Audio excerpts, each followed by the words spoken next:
Hey everybody, welcome to KM Reviews. I am Niddleman. Today we're going over the Shards of Madness expansion for Wonderlands War. This video is going to kind of consist of a reboxing as well, because I have the deluxe copy with the thick chips and I have, all the new stuff, and I've fit it all into the box with an insert I got on Etsy. So let's go over all of the new stuff, the comparisons with this new expansion, what comes with it, and then how I kind of store all this in the box. Let's go.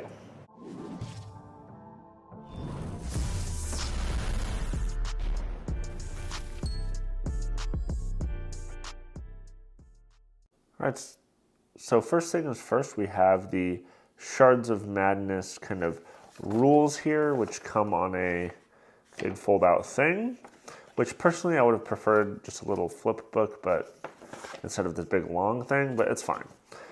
You have kind of a rundown of the new components, which have quest cards, Wonderlandians, Crumpet Cards, so on and so forth. It talks about the setup, some of the rules for that, how the new quest card works, the forged card, the Crumpet cards, how you choose them, and the variant that you can use, and some clarifying notes. So that's the little rule book here. So first, let's kind of go in order of this here. So we have the new 10 quest cards, which, as you can see on the back here, there's ones with leader feats and double feat quests. So if you remember from the original game, this is what a quest looks like. You have a feat that you need to complete in a specific location, as well as an end game objective. Those each give you 3, and if you do both, you get 3 extra points at the end. But now we have these ones which are called leader feats. So these essentially work the same way, except the big difference is instead of a specific location, it's going to be wherever your leader is. So it's kind of up to you where this happens. If you complete it, you get the feat. Still have endgame points and 3 VP if you complete both. And then lastly, we have the double feat quests. So there is no objective on this one. There's just a 3 VP standard type of feat and another 3 VP feat. But if you complete both, you get an extra 3 VP. So all of these, the 2 new ones and the originals, are all still worth 9 VP each at the most. And I kind of hold my quests in this little box here, which I'll show you how that stores in a little bit. So next we have this starting battle rewards card. So the original game, you would have your starting battle kind of wherever this is at, right? And that would kind of tell you where you start and you work your way around. Well, with this is going to follow wherever this goes, okay? It says resist the madness. Winner in this region may unlock a faction upgrade, and if they do, all other players discard a shard. So, in a way, this is one of the ones that's kind of good for everybody, okay? And you can kind of incorporate this into any game. It doesn't have to be a purely Shards of Madness game. You can put this with any of them, okay? We also have the Corrupted Forge card. Again, this could be used in any particular game. It says, when you forge a chip, you may gain 1 shard to forge a chip, an exhausted chip instead of an active chip. It says the same thing on both sides. Why does that matter? Well, because if you look at the original forge, it just says, after battle, you may forge an active chip. This one gives you a little bit more flexibility, but you would get a shard instead. So personally, I think this might be a really good one to use, but it's up to you. We also have these new tea and crumpet cards, which are listed right here. That's going to be these, okay? There's a whole bunch of them, and they're basically all divided into 2 sides. One side, you have the Wonderlandians, okay? They're all a bunch of Wonderlandians over here, okay? So, for example, we have the Carpenter here, which we have right here. A little paint job on that guy. All right, now on the other side of all of these, you're gonna have a different amount of starting supporters, as well as some all sorts of different types of benefits, such as a castle or an upgrade, but you have a broken shield or an extra chip and a leader strength. All sorts of different stuff here. Okay, an extra 2 meeples, blah, blah, blah. Specific chips. Now, the way this works, if you look back here, you have basically each one's going to show both of those. With this drafting variant, essentially in player order, each player is going to choose a card. Then in reverse player order, they're going to choose a card. Ultimately, to sum it down, each person's going to end up with 2 cards. You're going to choose one of them to be like, you know what, I want that Wonderlandian. And then on the other side, you're going to get the benefits. I might start with a chip and a shard. Okay, so basically you're going to draft these. Each person's going to end up with 2. Each person has to choose 1 to be their starting Wonderlandian. And then whatever one they don't choose, they have to choose the benefits, starting supporters, and whatever benefits they have on the other side. Kind of gives you a little more choice before the beginning of the game. The backs of the cards all look like this. It's very nice. I have these sleeved here. Okay. Next, we have the 8 crystalline shard tokens. So let me put these things away here. Okay, so I hold all my Madness chips in this little thing over here. Again, these are the thick ones. We have our ones and the other ones that we started with originally. And now we have these gigantic ones. Okay, so we have the 1s, the 5s, and the 10s. So let me give you a closer up view. The original 1s, the original 5s, and just as a size comparison, now you can see the 10s. Okay, let's compare it to the 5 here. This is much bigger. Okay, I think they're all basically the same, slight differences, but these are really nice, and they fit right in my little insert here in this thing. Okay, next we have the 24 Wonderlandian cards. So let's take a look at these. Okay, so the Wonderlandian cards are going to be this kind of offset purple looking color. Okay, same back as the original ones, but they're all going to be much less colorful than the originals, for example. Okay, now you can incorporate these into any of the games, obviously, but let's go over these really quick. You can pause these if you want. I'll probably go over the character ones a little more specifically, but we have the hammer of the carpenter, the feather of the griffin, the crown of the knave, the amulet of the duchess, the caterpillar's hookah, the walrus monocle, the March hare's biscuit, lock of unicorn hair, watch of the white rabbit, Humpty's glove, Dormouse's teapot, Tweedle's bow tie, and that's all of the ones with chips, okay? Now, in my insert, I have this little thing here that holds all of these special little chips, such as this one, etc. Each little spot holds the 2 that they need. So there we got, I think that's Humpty's glove. And then I have the minis, that fit into here.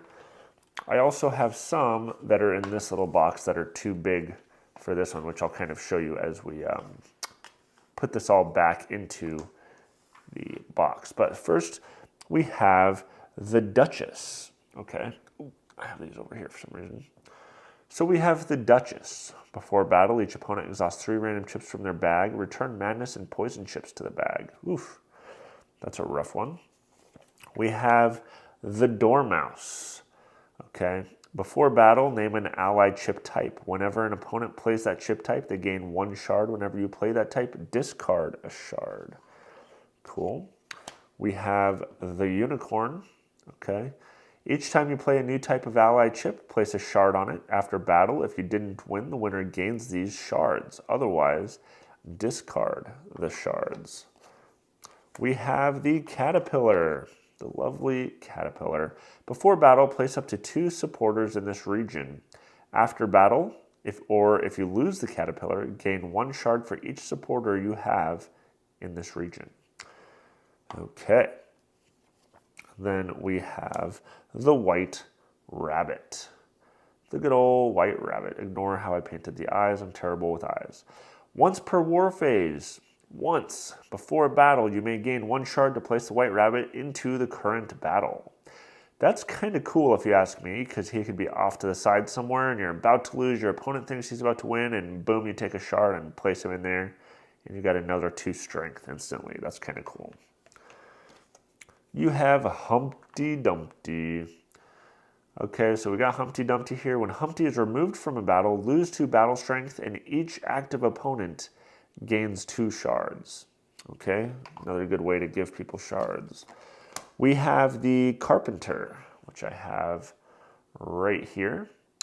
After battle, discard 1 shard for each forge space you are ahead of on the battle track. That's kind of cool. We have the March Hare, which is this one here. I actually kind of like how the artwork is also different on these compared to the original cards. They didn't just use the same artwork and change the color. They actually changed the art, which is nice. At the start of the war phase, choose a visible Wonderlandian card whose figure is not in the March Hare's region. Copy their ability, but not their strength. That's kind of cool. If somebody else got one really nice, or if you have one you want to also use. All right, we have the Griffin. Okay.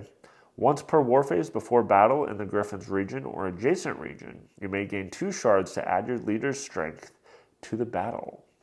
It's kind of cool. We have the Tweedles. You may not place the Tweedles into the same region after battle in the Tweedles region. Discard 1 shard for each Tweedle on the board. Whenever you get the Tweedles, you do get both. The Walrus. Okay, we got our Walrus right here. Before battle, if you have the most supporters in the region, each opponent gains 1 shard. Otherwise, the Walrus gains 2 strength. Okay, very cool. And lastly, we have the Knave of Hearts, this guy here. Okay, as long as the Knave is in any region, when you roll a 3 on the shard die, do not gain the shards. This includes rolls during the tea party. That's kind of cool. All right. So again, this is all of the new Wonderlandian cards. Okay. I store them in this and in this. And one thing I think I should show you is this little thing I have here, which is where I stored all the original Wonderlandians. Oops. I stored all the original Wonderlandians in here. Okay. They're all in here, and all those chips and everything. Over on the right side here, we have all of the different setups, you know, the A's, B's, C's, D's, etc. There's no new cards of this that I'm aware of, which for some reason I was thinking there was a whole new setup for these, but no, it's all the Wonderlandians that are all the different cards. Now, on top of here, what I do is I place this, okay? Now you'll notice if I turn it to the side, there's actually a little indent right here for this little thing. And it sits nice and flush on there, okay? Now what's also cool about this, if you can tell, there's little card slots here because as you pull out the Wonderlandians, you know, and you have 3 available, you can just put them all right on up here. So for example, we could have this and maybe this, okay? This makes it a little bit more visible to everybody on the board. It doesn't take up as much room with all the cards everywhere. But the other kind of cool thing you can do is, for example, you could put the Duchess here, you could put the Dormouse right here, and you could put the Unicorn right here. So everyone can visibly see, you know, what card they're getting, etc. You know, if they take one, they take the mini, it's right there with it. And then you can instantly put out, you know, a new one, such as the Caterpillar, okay? So that's kind of the nice little setup thing about this insert that I have. Now let me put these back really quick. Oh my gosh. Boom, boom, boom. Bada bing. Bada boom. Okay. And this is obviously the different cards that you'd be drafting, etc. No new ones of those. Now, I have all the original cards sleeved, and what I do here is I have the tea and crumpet cards. When I'm putting it away or storing it, I actually store these right in here, but since this insert was made before this thing was available. All of these cards I was going to sleeve, but I actually chose not to because I just want to easily distinguish between the originals and the new ones, and these also fit right in here. And if you're wondering if I didn't sleeve them because it wouldn't fit, that's also accurate. But this way, it fits, and I can easily tell the difference between the Shards of Madness ones and the other ones based on sleeved or not sleeved. Okay. Now, we also have these two cards, which I actually place under here since I'm probably going to start using those every game, to be perfectly honest. Okay. So that is all of the stuff from here, but that is not all that came with this little expansion because there were some add-ons you could get. So let's talk about some of these add-ons. So in this insert, okay, I have character trays, and I have these for every single person. Now all of them I kind of have set up like this when they're stored in the box, okay? In here we have the different cards that they can make the bets on and all that sort of stuff. But we also have the player aid for the tea party and stuff, and we have the player aids for each of the different coin setups here, okay? So by putting these all together and, putting them on somebody's thing, it kind of covers their stuff. You can just hand somebody this at the very beginning and you are good to go. But one of the new things, and so for example here, we have the Queen of Hearts. We have a bunch of these new discs, and these are basically like a flexible rubber or something, okay? All of these can be popped onto your characters, and they actually hold on very nicely, okay? They pop on, it makes it much more visible on the board whose is whose. They peel off really easily. They're not hard to put on. Like mine are painted. I don't feel like it's rubbing off paint or anything. But you also have small ones. So for example, if you were to get Humpty Dumpty out on the board, now you can put this little red disc on there, and it's very obvious who he belongs to, because especially if you're playing a 5-player game, there's so many pieces out there sometimes. It can be difficult to remember whose is whose, even yourself. I also have little stickers on all the little guys here, so those will be out there, etc. Now, in the little player box here, just to kind of show you everything, we have our castles in the top portion, and this is how they all work, okay? We have the castles in the top portion, we have our starting chips, our starting madness chips, and our starting forge chips, and I do that for all of them. The Jabberwock also has his poison chips over here, and one of the new things we have as well are these new leader dice, okay? These aren't dice you're going to be rolling throughout the game, but they are dice that you're going to be using when you... Let's grab one here. For your leader strength, the way we used to do it was one of these, okay? You'd be playing the game, you'd have your leader strength on here, and you'd keep track of it. It's perfectly fine and acceptable, and most people are still going to do that. But sometimes, oh shoot, something got knocked out of the way. What was I? I don't remember. I guess I'm a little bit higher than I was before. No, but now with these leader dice, if I can grab it out of here, you can just select the number that you have, okay? So you get a 1, then you get a 2, then you get a 3. If it gets knocked out of the way, whatever, you still know what it was, okay? And let me see if I can get a close-up view. I actually think these are nice die. They have like a nice shimmer to them, kind of nice artwork. It's very easy to tell what number is on there. You know, even from across the table, you can tell what somebody is very easily, etc. And it's just kind of nice to have that. So we will go over these player boards, which are also new here in a second. But again, these come off nice and easily. I love these things, to be perfectly honest. They don't snap on, they just kind of grip on, but like they don't come out super easily, but you can pull them off if you need to. But you're not going to be moving them around the board and it's falling off, you know, like it's not coming off, but it can also just very easily peel off. And so I really like that. Let's put that back.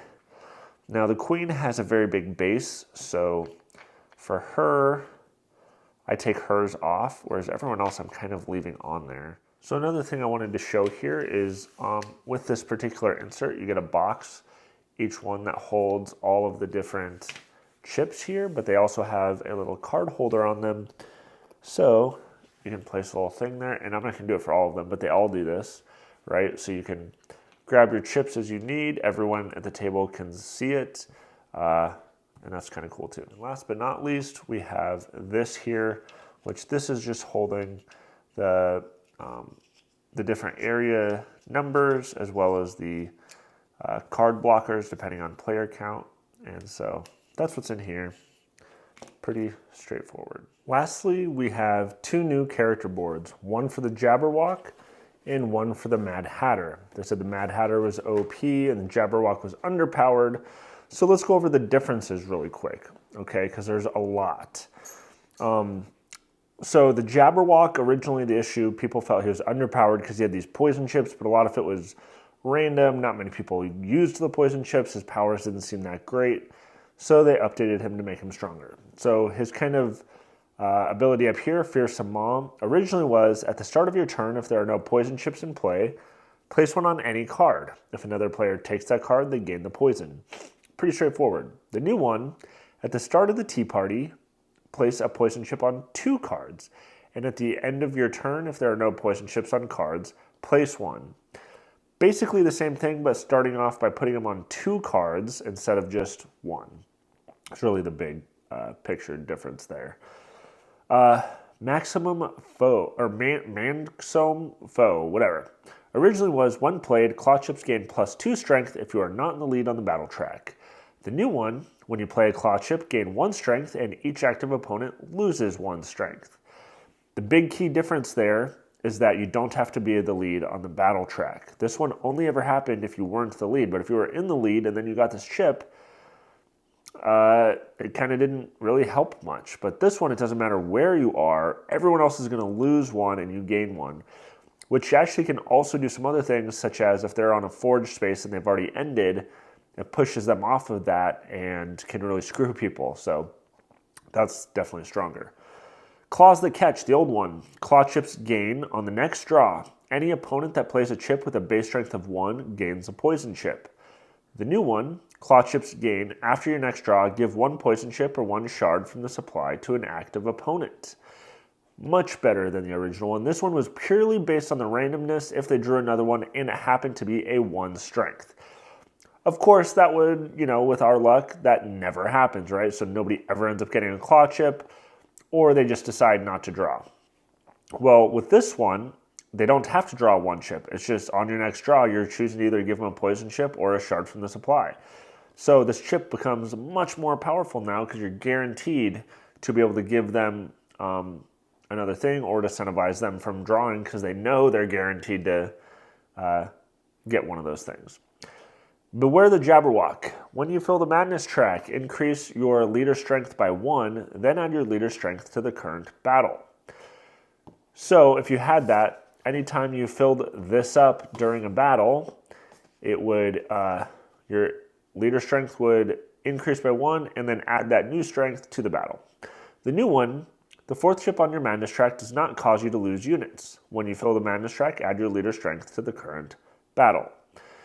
So the big picture difference there is, 1, you're not increasing your leader strength, but you will be adding the leader strength to the battle. And this is a passive thing that basically your 4th Madness chip is never going to make you lose supporters, which is really nice because we all have a double Madness chip and sometimes you have all 3 here and you're like, oh crap, if I draw that double madness, I'm screwed, you know. So it also, once you have 3 here, you know it's basically safe to keep drawing because no matter what, you're probably just going to get all your exhausted chips back and be fine, and that's pretty nice. Now, this bottom one here, they actually changed the name to and completely changed it. It was Borogoves, or however you pronounce that. When you gain a creature chip during the tea party, place +1 supporter. When you play a creature chip, it gains +1 strength. So if you remember, creature chips are these ones specifically. There's 1s and 5s, but you specifically had to take those. And when you played it, it was just a little bit stronger. Man, what if you don't want the creature chips? Well, the new one, Slithy Toves, once per tea party, when placing poison chips, you may place 1 additional chip. When you take a card with a poison chip, place 1 additional supporter. So the nice thing about this is you're kind of a little bit more in control of this. You don't have to go after creature chips. You can put out, you could use it even at the beginning of this, once per tea party. Well, at the beginning you put 2, maybe you put 3 out right off the bat, making it hard for people to avoid, as well as giving you some options of places you can go, as well as getting additional supporters. So I do think the new Jabberwock is much better. I am really looking forward to trying it out and seeing what people think. I'm keeping the old one just in case I ever want to try it again, but more than likely, this is the way to go.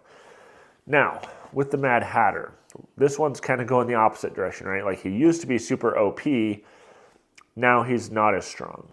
Now, the ability up here, whereas the Jabberwock changed, the Mad Hatter's is the same. It's my party. Once per tea party, you may refill all unoccupied tea party spaces and take any card without moving. That still applies, which is kind of nice. It allows you a card without having to move anywhere, etc. Now, Piping Hot is different. Originally it was, immediately after gaining strength from a teacup chip, you may move it to your madness track to get 2 strength. So you'd get the strength up here, and then you'd put it on your madness track. The new one, when you play a teacup chip, gain +1 strength for each chip on your madness track. So your madness chips, and there's another ability we'll talk about in a second where you can put 1 there. You get +1 strength. The more mad you are, the stronger you are, essentially. Whereas before, it was kind of OP because essentially the more of these you had, the more you'd fill this up and then just get all your exhausted chips back, and you could just kind of keep going through without getting much madness. Like actual madness and losing. How refreshing used to be, when you play a teacup chip, you may return 1 exhausted chip to your bag or give 1 shard to an opponent in the region. The new one is, immediately after gaining strength from a teacup chip, you may move it to your madness track or discard a shard.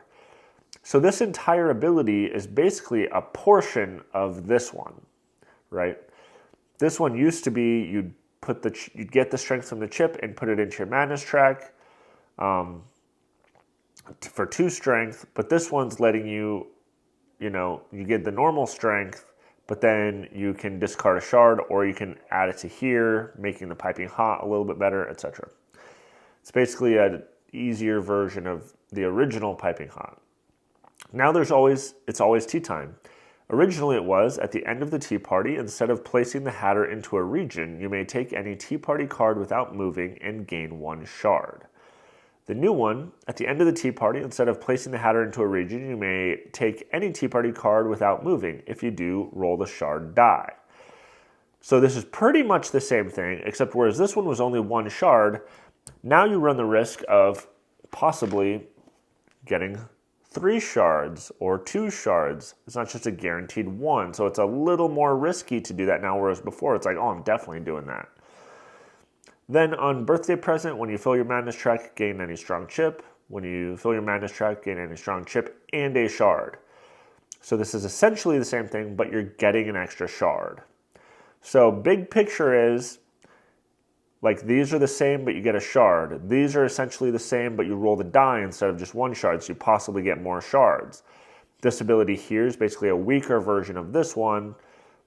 This one and this one is essentially different, but overall he's a little bit weaker, but definitely it makes sense, right? Like, you pretty much can do the same thing. you just might be getting more of these shards, right? I think they're trying to figure out ways to incorporate the shards a little bit more, obviously, with this whole new update. But that is the new player board. So now let's talk about how all of this is going to fit into that box. Okay, so we have our box here. Okay, this is the deluxe box again. First thing I do is the two player boards that are the old ones, I'm just putting in there just to get out of the way because I don't want to accidentally use them or something. So we have those. Next on top here, we're going to be putting some of these player trays. So we're going to be placing 4 of them. We have our first one. We've got our second one. We've got our third one. And we've got our fourth one. Okay. So those are all going to go there. Now we do have a 5th one. That's going to go into the 2nd level though. So we're going to put that right there. So we have all of our little player trays, which again, you can just hand out. Makes it nice and easy for everybody. Now, down here, we're going to be placing this one with the little cards, the Tea Party cards, as well as all of the shards and these madness tokens. So that's kind of the bottom layer there. Now we go up to the next layer, which we already have that one player tray.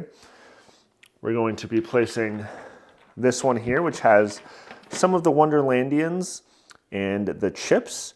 Now I'm going to be laying these guys on their sides, and you'll see why when we put in the board. And again, this insert was designed for the normal copy. I'm modifying it for the deluxe copy. So I got lucky that this stuff all fit. Okay, now we got all of these other Wonderlandians and the Jabberwock, since he doesn't really fit in his player board. They're all gonna go over here. And the same thing as before, I'm gonna be kind of laying these guys on their sides. Let's put him over here. And there we go. So we got all those guys in there. Okay, now we have all of these chips here. So they're gonna go into a row of 3 here, as we see. Bada boom. Okay, now for the second row, you may be able to see there's a little bit of a gap there because the chips are a little bit taller, but that's okay. We're gonna put the next 3 right on here like so. Okay, so we've got all that. Then we're going to have this thing, which has the new Wonderlandians, which are not sleeved, the old Wonderlandians, which are the tea and Crumpet cards, and all the, basically all the cards, except for the quest cards, which I have in here, which we will be putting in like so, which leaves this little gap here for our starting region bonuses and all that stuff. And then we have the die, which can pretty much go anywhere. I just put it in there with those, okay? Now, next we have the player board, which will go right on top of all of these, okay? Then we have all of the actual character boards, and then we have kind of that big spreadsheet thing, which I don't really use, but we got it in there. And we have our rule book, and we have our other little rule book, and we have our bags, which you can kind of spread out however you wish. Boom, boom, boom, boom. And you can see we still have tons of room in here because, again, this was designed for the retail version, but it gives us a lot of flexibility. No lid lift or anything, and there we go. All right, so thank you for watching the Shards of Madness kind of reboxing insert video, kind of all over the place, but hopefully you enjoyed. Feel free to like and subscribe, and yeah, that's about it.